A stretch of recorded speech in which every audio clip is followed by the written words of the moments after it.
Hi viewer, please watch, like, share and subscribe our YouTube channel. There is a lot of practice material available on our YouTube channel. Thank you.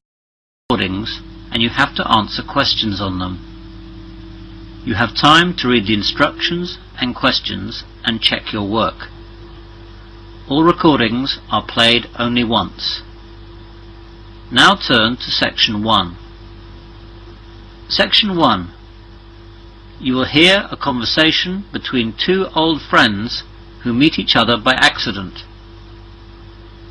First, you have some time to look at questions 1 to 5.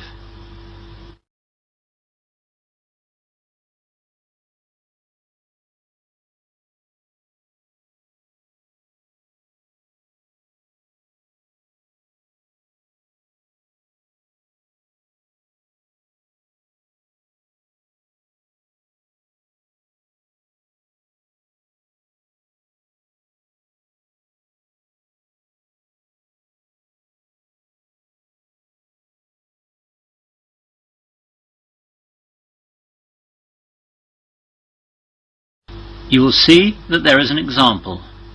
This time only, the conversation relating to this will be played first. Hello, Frank. How are you? Wow, John. Yeah, I'm fine. How are you? I'm great, thanks. I haven't seen you since we left school. How long ago is that now? It must be 10 years. Or is it 11? No, it's 9 years now. So, 9 years, A, is the correct answer. Now we begin. You should answer the questions as you listen, as a recording is not played twice. Listen carefully to the conversation and answer questions 1 to 5. Hello, Frank. How are you? Wow, John. Yeah, I'm fine. How are you? I'm great, thanks. I haven't seen you since we left school. How long ago is that now? It must be 10 years. Or is it 11? No, it's 9 years now. What are you doing with yourself? You were going to be a doctor, weren't you? Or something medical, like a chiropractor. Well, I was going to be, but that's not what I did. I started medical school, but I didn't really enjoy it, and the idea of doing it for 5 or 6 years, and then continuing to study for years after that, didn't really appeal. So I left medical school and went into teacher training college to be a science teacher. And I thought for all these years that you were earning megabucks as a doctor, or working in a pharmaceutical company. No, just a teacher. I love it though. I'm so glad I did it instead of medicine. And what are you doing, Frank? After school I didn't really know what I wanted to do. So I travelled for a couple of years around the world. Great! Where did you go? Lots of places, but nowhere in Europe. I wanted to travel long distance. First of all, I travelled through India and Nepal. Then I moved into Southeast Asia for a few months. Then I went through Australia and New Zealand. After that, I went to Africa and went around various countries there. After that it was South America, Central America and North America. How on earth did you afford all that? I just settled down and worked for a few months in places where I could get a job and save money. Then, when I had enough, I moved on. I wasn't exactly staying in luxurious places though. And now what? You always wanted to work with computers, didn't you? Yes, I remember that. However, when I finished all the travelling, I thought of going into travel writing, but it's so competitive. I always fancied journalism as well, so I got into that. And right now, I'm working for the local paper. Did you have to study for that? Well, some people don't. But I went to college for a year to do a journalism course. And I'm glad I did, as it gave me a bit of a head start, and certainly helped me get my first job. And are you married and kids, or what? I married a girl called Liz, that I met whilst I was in Australia. We haven't had kids yet, though we're planning on having at least 2 or 3. What about you? Do you remember Kate, who I dated whilst at school? Of course, the prettiest girl in the school. You didn't marry her, did you? Yes, we managed to stay together all through college. She did teaching too, so we were at the same place for 3 years at college. We thought about getting married now last year at college, but it was all too much, and then we were too busy the year after graduation. So we did it 2 years after we graduated. Wow, I'm so happy that you guys stayed together. That's great. Where are you living now? Oh, in Westley. In the High Street, actually. What about you? In Westley too. We've got a flat near the secondary school. Obviously then it's easier to get into work. Before the conversation continues, you have some time to look at questions 6 to 10.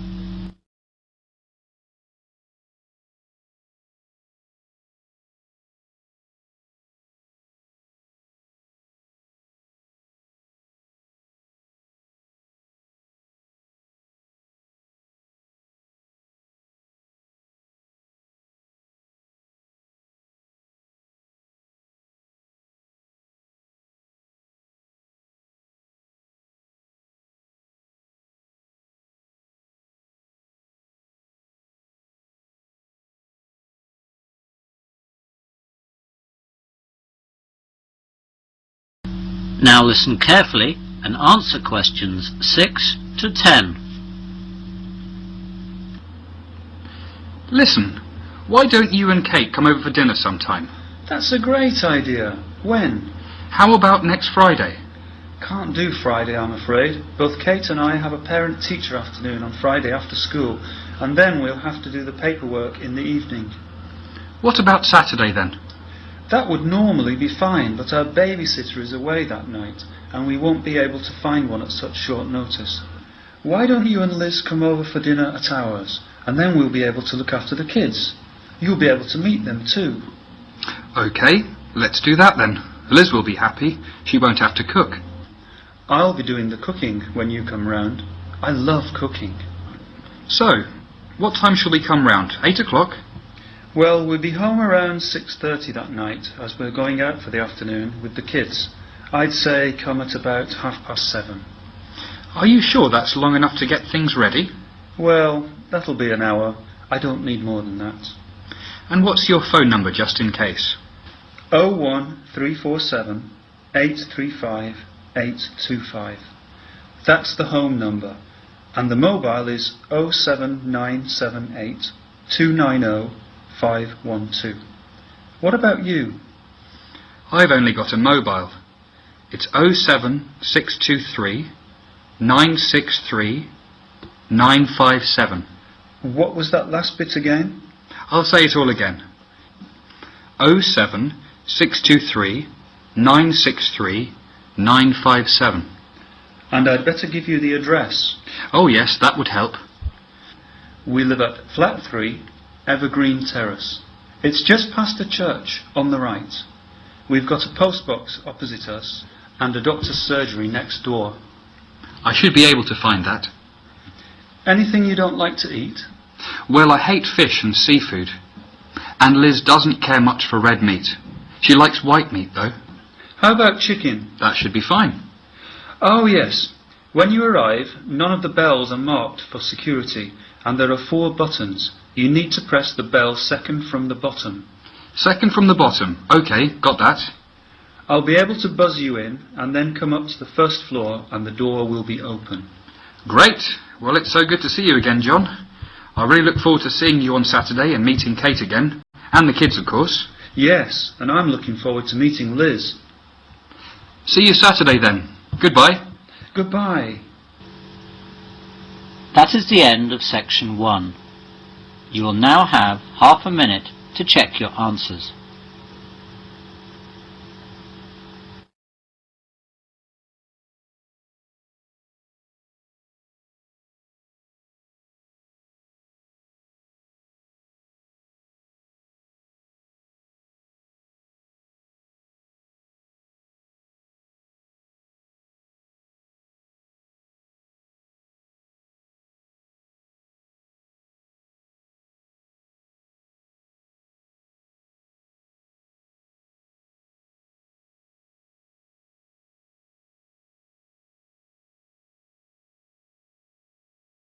Now turn to section 2. Section 2. You will hear a man giving a short talk to new students about their university sports centre. First, you have some time to look at questions 11 to 14.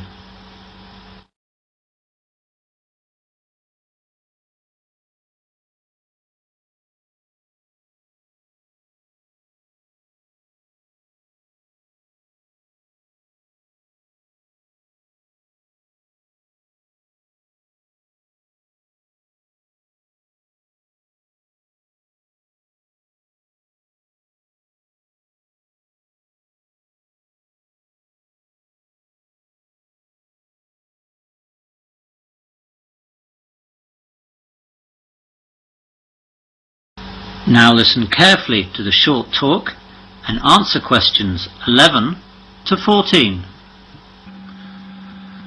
Good morning to all you new students here at Wesley University, and thank you for coming to this talk on the Sports Centre. My name is Mr. Mike Finn. Later I'll take you around the centre on a tour, but right now I'll just let you know what we have to offer and how you can become a member. We are at present in the main reception of the Sports Centre. Behind me we have the main sports hall where a myriad of different sports take place. We have football, hockey, basketball, badminton, martial arts and netball, to name but a few. We are also planning cricket nets and trampolines in the near future.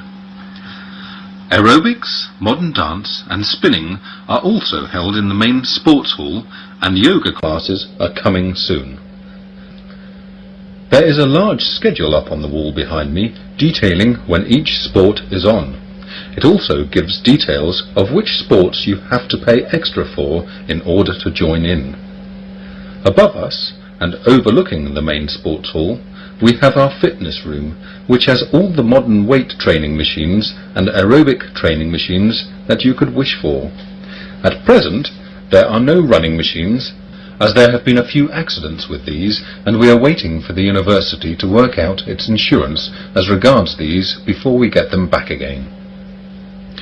Round the back of the main sports hall are our 3 squash courts. These can be reserved at the reception. The one important thing with the squash courts is that you must not wear outdoor or black marking soles on them. You will be fined and suspended from the centre if you do. Next to that, we have the provisional site of the swimming pool. Details of that are posted on the Sports Centre newsletter, which is always available on the notice board. We hope that it won't be too long in coming. Outside the hall we have playing fields where you can play football, rugby, cricket and hockey. You don't need to be a member of the Sports Centre to enjoy these playing fields, but you might need to join the individual sports clubs. Membership dues for these clubs are not usually very high, and it always includes insurance cover, so don't worry. You won't need to take out a bank loan to join them all. You now have some time to look at questions 15 to 20.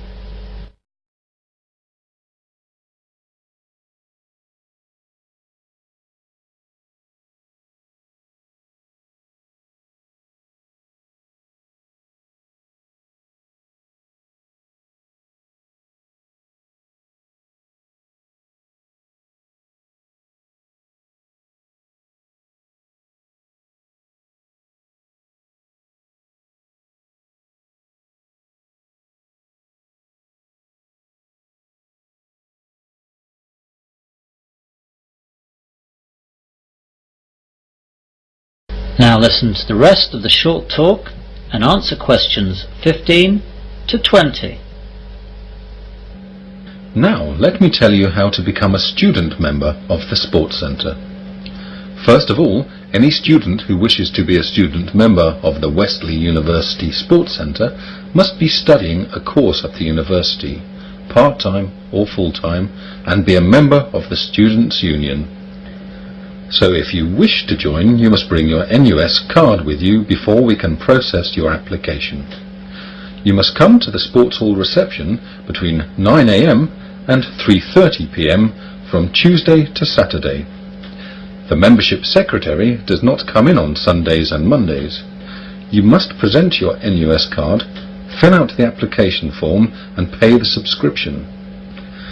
The student subscription for this year is £15. There is usually a joining fee of £5 to join the sports centre, but this does not apply to student members. You can pay by cash or cheque, but we don't take credit cards. You used to have to bring 2 passport photos of yourself, but we've gone digital now, so we can take your photo ourselves with our camera at reception. Once you have your sports centre membership card, you have the right to use the facilities at any time that we are open.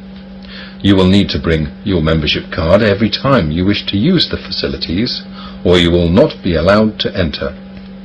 This is part of our insurance agreement. If you need a replacement card at any time, you will be charged a replacement fee of £5, but you will not need to pay the subscription of £15 again. You may book courts for sports, such as squash and badminton, but you may only do this in person, not on the phone, and you will need the membership card number on your membership card, so don't forget that card. We are open 7 days a week, though opening times vary. Monday through to Saturday we are open from 8 a.m. to 10 p.m. and Sunday we are open from 9 a.m. to 6 p.m. Now, any questions so far? That is the end of section 2.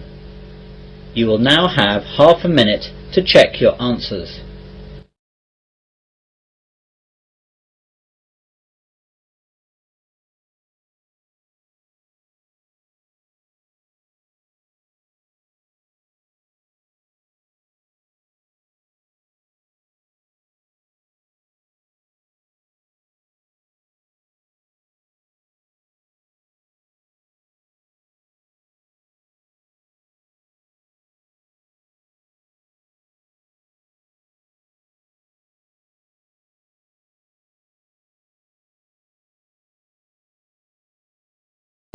Now turn to section 3.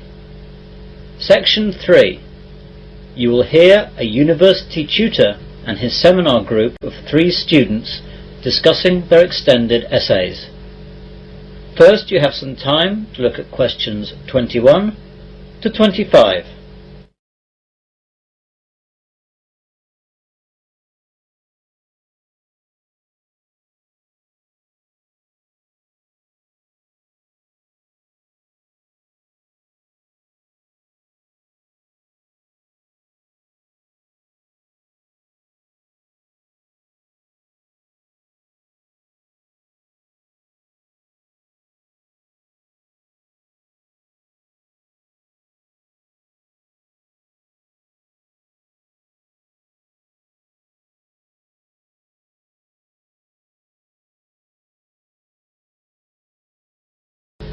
Now listen carefully and answer questions 21 to 25. Hello everyone, welcome back from your winter holidays. I hope you had a good time and didn't work too hard. Well, this semester we will continue our seminars on agriculture. Today, like last semester, we are in the McLeod room, but this will change. Next week we are going to the Hardy room on the 2nd floor, and we will remain there for the duration of the semester. Also, we will have to change the time, as the Hardy room is not available at our usual time of 3 o'clock. So, we'll need to start 1 hour later. Is that okay with everyone? I've got a problem with that. I have a part-time job in a restaurant in town, and finishing an hour later will stop me being on time. Well, Maggie, there are other seminar times for this particular subject, but you'll need to get someone to swap with you, as they're all full. Come by my office tomorrow lunchtime, and I'll show you the list. We should find someone willing to change. What if we can't, though? You'll have to decide what's more important for you, the degree or the job. You know that attendance is compulsory at the seminars, and you haven't got a very good attendance record anyway. I'll sort something out, I suppose. Professor Cameron, when do we find out about the extended essay for this semester? Today, actually, Guy. We'll look at everything in a minute. Thanks. What about last semester's extended essay? Well, Monica, All your extended essays are now with the external examiner, getting their second assessment. I completed the marking in early January, and the external examiner should get them back to me by mid-February. Mid-February? For 3 essays? It's not just your essays, Maggie. There are 3 of you in this seminar group, but I have 5 other seminar groups on this subject in your year, and they have 4 students in each. That makes 19 extended essays that I and the external examiner have to mark. How did we do, Prof? With one notable exception, the essays were of a pretty good standard. I can't say more than that at this stage, but I was very happy. You now have some time to look at questions 26 to 30.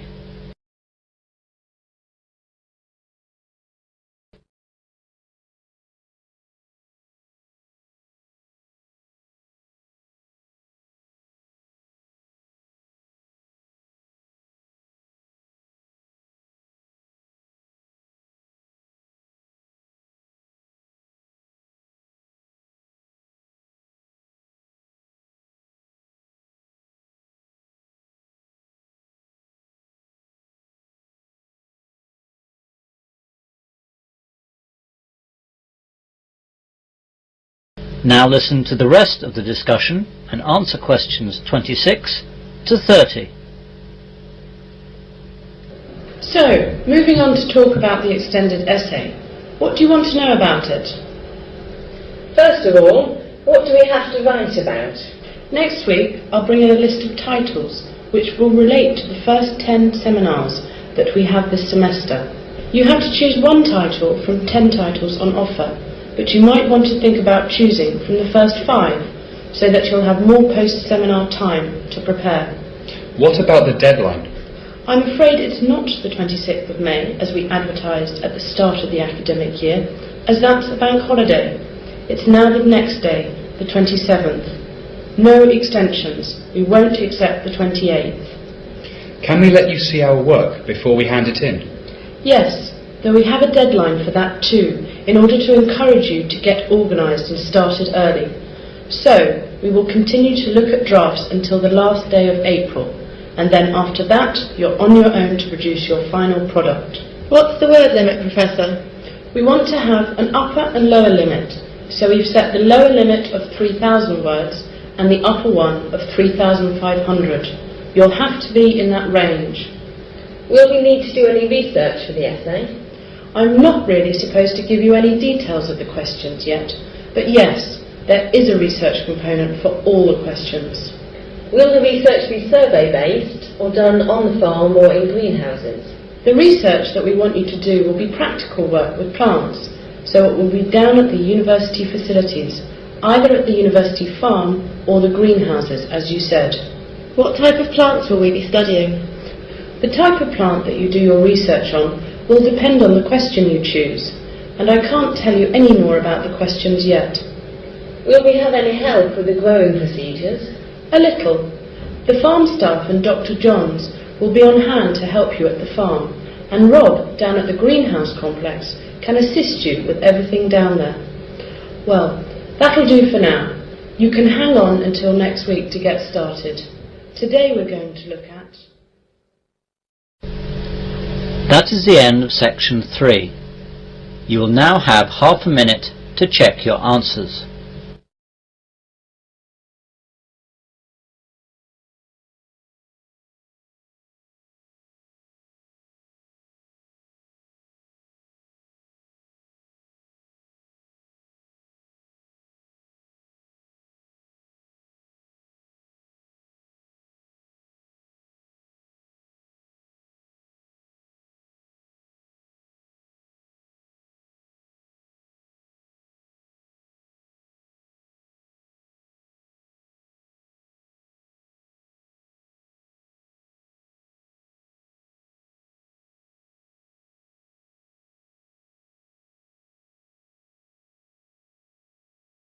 Now turn to section 4.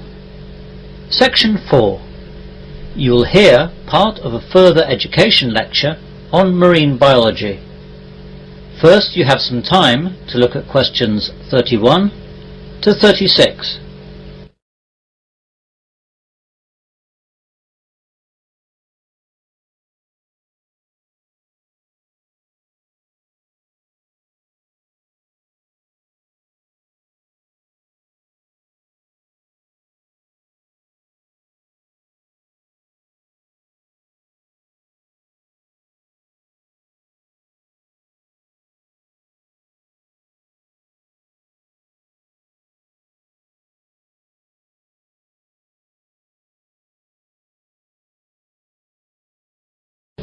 Now listen carefully and answer questions 31 to 36. Good morning everyone, and welcome to another further education lecture on marine biology. Recently we looked at the coelacanth, which people thought had become extinct millions of years ago. Today we are looking at another inhabitant of the deep, which we're pretty sure is extinct, though some people still think it exists. I think most people would hope it's extinct, as we are talking about the largest predator that ever lived on Earth.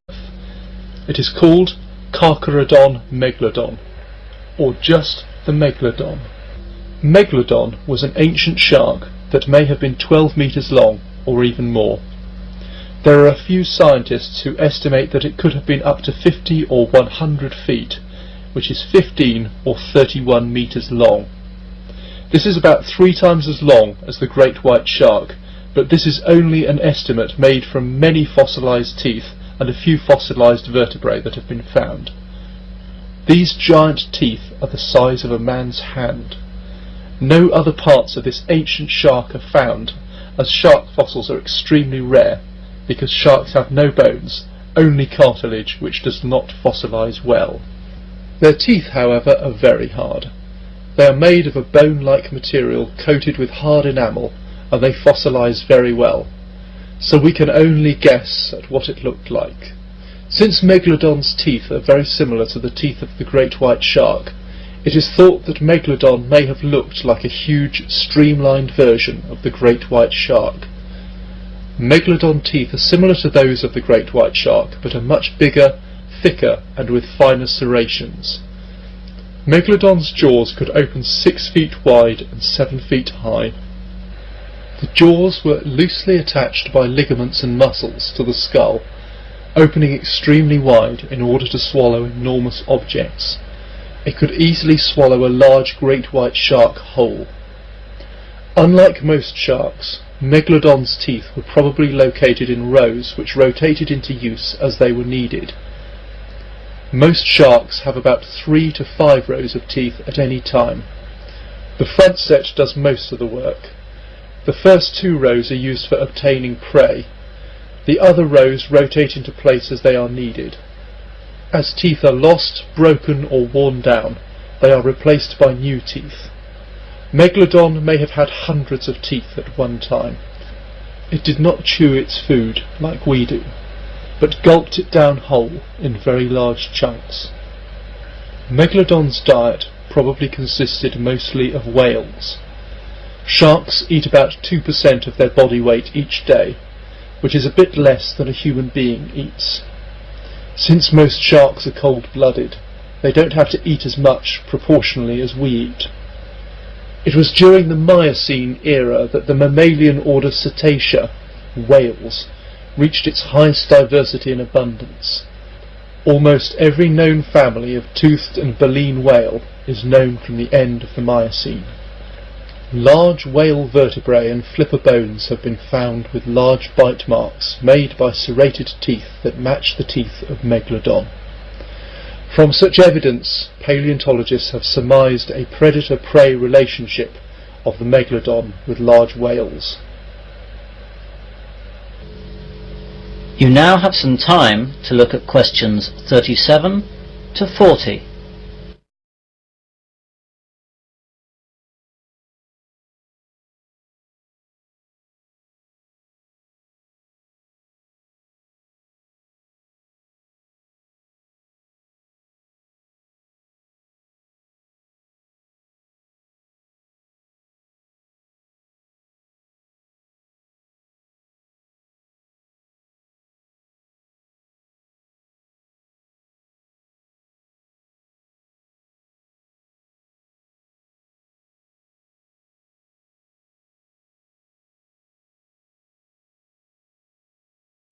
Now listen to the rest of the marine biology lecture and answer questions 37 to 40. Megalodon lived from roughly 25 to 1.6 million years ago, during the Miocene and Pliocene epochs. It is now extinct, but the exact time of its extinction is hotly debated, as some people believe that this enormous shark could still exist today. Almost everyone who has investigated the possible existence of the great megalodon realizes that if it is extinct, it has only recently occurred in the geological record, as close as 10,000 years ago. Zoological history has proved that very large animals can remain hidden from modern science, especially in our planet's underexplored ocean depths. So, if the famous coelacanth, the fish thought to be extinct for 60 million years, could be found alive and well as it was last century, why not push our giant white shark up a mere 10,000? Has Megalodon died out, or has one already appeared? There is a well-known sighting report from Australia. In the year 1918, crayfishmen at Port Stephens refused to go to sea to their regular fishing grounds in the vicinity of Broughton Island for several days. The men had been at work on the deep water fishing grounds when an immense shark of almost unbelievable proportions put in an appearance, attacking pot after pot containing many crayfish, and taking pots, mooring lines and all. On returning unscathed, the men were all unanimous that this shark was something the like of which they had never dreamed of. And bear in mind that these were men who were used to the sea and all sorts of weather and all sorts of sharks as well. They all said the shark was as long as the wharf of their harbour, about 115 feet.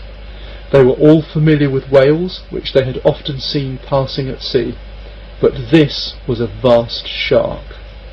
They had seen its terrible head, which was at least as long as the roof on the wharf shed at Nelson's Bay. The sighting was never repeated, and it is impossible to say whether it was a hoax or not. Putting childlike dreaming aside, however, leaves us with the fact that whether or not the huge megalodon is alive today is debatable only on theoretical grounds. Despite thousands of giant fossilized teeth, no matter how fresh they might be, on this sighting there is not much to go on. That is the end of section 4. You will now have half a minute to check your answers.